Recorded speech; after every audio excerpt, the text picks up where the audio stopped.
Welcome back everyone. मैं self Arjun Kumar Roy और आप सभी का मैं अपने यूट्यूब चैनल में स्वागत करता हूं। उम्मीद करता हूं कि आप सभी अच्छे होंगे। तो आज का हमारा जो टॉपिक है वो चैप्टर 12 WB बोर्ड गोलक।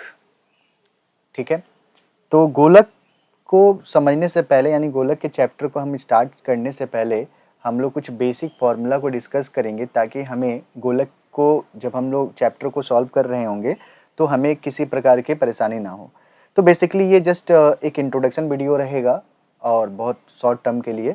इसके बाद के जो पार्ट 1, पार्ट 2, पार्ट 3 जितने भी पार्ट्स में बनेंगे, है ना, उसमें हम लोग जो है क्वेश्चन को डिस्कस कर रहे होंगे ताकि आप लोगों को कोई परेशानी ना हो, है ना। अब ध्यान से देखिए, ये एक सर्कल है। ठीक है, देखिए गोलक को पढ़ने से पहले आपको सर्कल के बारे में पता होना चाहिए कि सर्कल का क्या फॉर्मूलाज होते हैं। ध्यान दीजिए, गोलक का मतलब हो गया, जैसे कि आपने देखा है कि जो क्रिकेट के बॉल होते हैं या फिर फुटबॉल होता है ना, जो ठोस होता है, क्या होता है, ठोस यानी सॉलिड होता है। ठीक है, तो उसे हम लोग क्या बोलते हैं, गोलक बोलते हैं। जो हम लोग हाथों में कड़ा पहनते हैं, बाला पहनते हैं लड़कियां, और जो रिंग पहना जाता है वो एक्चुअली सर्कल होता है। तो सर्कल के जो एकदम बीचों बीच सेंटर में है ना, इसको हम लोग क्या बोलते हैं, सेंटर बोलते हैं। और सेंटर से अगर कोई भी लाइन को हम लोग यूं मिलाते हैं ना, फर्स्ट लाइन, तो इसको हम लोग अर्धव्यास बोलते हैं। अर्धव्यास, इंग्लिश में इसको हम लोग रेडियस बोलेंगे, है ना। तो देखिए, अर्धव्यास,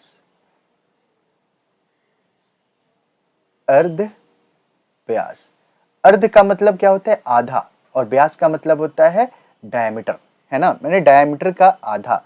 तो अगर इसको पूरा करना हो, मतलब इसको पूरा कंप्लीट करना हो तो पूरा व्यास बन जाएगा ना। तो ये अगर हम मिला दिए इस लाइन को यहां तक, तो ये पूरा कंप्लीट एक व्यास बन गया, है ना। तो इसे हम लोग क्या बोलेंगे, व्यास। समझ में आ रहा होगा। तो इसको रेडियस इंग्लिश में बोलते हैं, इसलिए हम लोग जब भी मैथ्स में सॉल्व करेंगे तो हम आर लिखेंगे। जहां भी अर्धव्यास दिया रहेगा तो वहां पे हम लोग आर लिख के मेंशन करेंगे, और जहां पे व्यास दिया रहेगा वहां पे हम स्मॉल डी लिखेंगे, ताकि डायमीटर बोलते हैं इंग्लिश में इसको। ठीक है, तो अभी एक बात को आप समझिए, यहाँ पे एकदम बहुत ही जरूरी है समझना आपके लिए कि अर्धव्यास, ये जो अर्धव्यास है और ये व्यास है, इन दोनों में क्या संबंध है, मतलब इन दोनों की रिलेशन क्या है। तो आप देख पा रहे हो, जो अर्धव्यास मतलब आर है ना, वो व्यास का कहीं ना कहीं आधा है। तो हम लोग इस रिलेशन को लिख सकते हैं।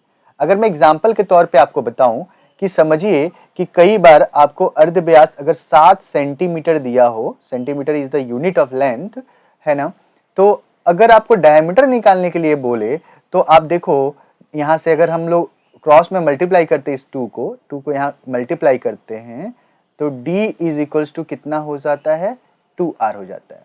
तो अब ध्यान से देखिए, अगर हम यहाँ पे d निकाले तो कितना आएगा, 2 इंटू आर का वैल्यू 7।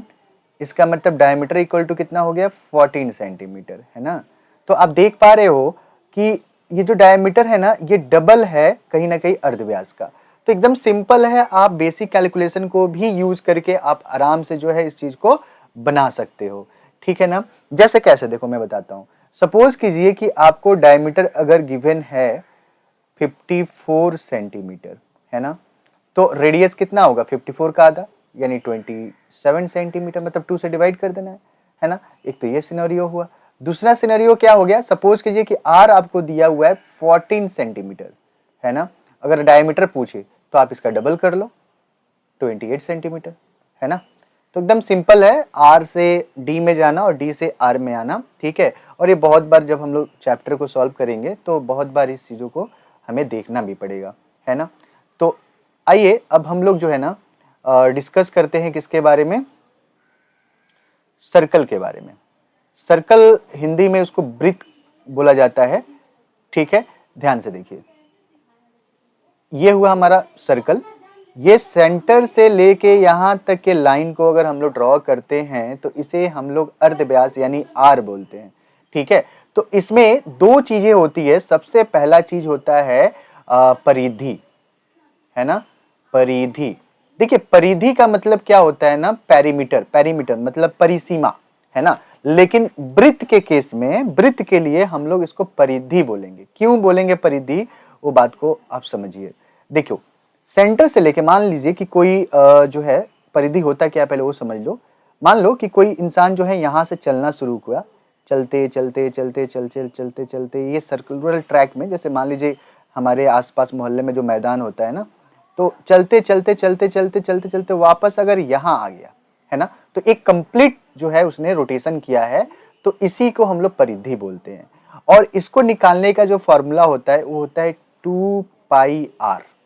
2πr। अब आप सोच रहे होगे कि पाई क्या है, तो माय डियर फ्रेंड्स पाई का जो वैल्यू है ना ये 22/7 जो है यहाँ पे लिया जाता है। ठीक है, बस इतना ही आपको ध्यान में रखना है और बाकी ध्यान रखने की जरूरत नहीं है ना।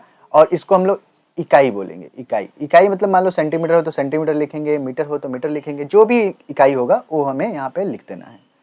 दूसरा जो इंपॉर्टेंट फॉर्मूला होता है उसे हम लोग बोलते हैं क्षेत्रफल। उसे हम लोग बोलते हैं क्षेत्रफल। क्षेत्रफल का मतलब ये जो कंप्लीट जो है ना, ये पूरा पूरा का पूरा जो क्षेत्र है ना, ये पूरे क्षेत्र को हम लोग क्या बोलेंगे, क्षेत्रफल बोलेंगे। मैंने ये कंप्लीट, ये पूरा ले लेना है ना, ये लाइन नहीं है, ये मैंने पूरा है, एक्चुअली ये पूरा है, ये पूरा है ना। तो क्षेत्रफल का जो फॉर्मूला होता है वो होता है πr², है ना। और यहाँ पे होगा वर्ग इकाई। वर्ग इकाई, वर्ग क्यों? क्योंकि यहाँ पे देखो r जो है ना स्क्वायर है, मतलब r 2 बार मल्टीप्लाई हो रहा है, मीन्स ऐसा r इंटू r। तो आप देखो अगर r का यूनिट सेंटीमीटर है और फिर इस r का यूनिट अगर सेंटीमीटर है तो 2 बार सेंटीमीटर हो गया, तो इसको सेंटीमीटर स्क्वायर लिख सकते हो, या फिर इसको हम लोग वर्ग इकाई लिख सकते हैं। वर्ग इकाई लिख सकते हैं। अच्छा एक चीज समझो, ये जो वृत्त था, जो हम लोग अभी वृत्त के बारे में पढ़ रहे थे, ये जो वृत्त है ये 2 डायमेंशनल स्ट्रक्चर है। क्या है? इसको 2 डायमेंशनल स्ट्रक्चर है। इसका मतलब ये होता है कि इसकी 2 ही डायमेंशन होती है, माने एक लेंथ होगा और दूसरा क्या होगा, ब्रेथ होगा, है ना। 3 डायमेंशनल जो होता है, जो हम लोग अभी गोलक पढ़ेंगे, वो 3 डायमेंशनल होता है, माने लेंथ भी होगा, ब्रेथ भी होगा और हाइट भी होगा, ये है ना। तो उसको 3D बोलते हैं। अच्छा जो 3D होता है ना, उसमें हम लोगों को आयतन भी पढ़ना होता है। आयतन, आयतन क्या होता है हम लोग फर्दर अभी डिस्कस करेंगे, आगे चलेंगे। तो चलिए ये वृत्त था। आइए अब हम वृत्त के बाद जो है, जो हमारा चैप्टर है चैप्टर 12 गोलक, उसके बारे में डिस्कस करते हैं।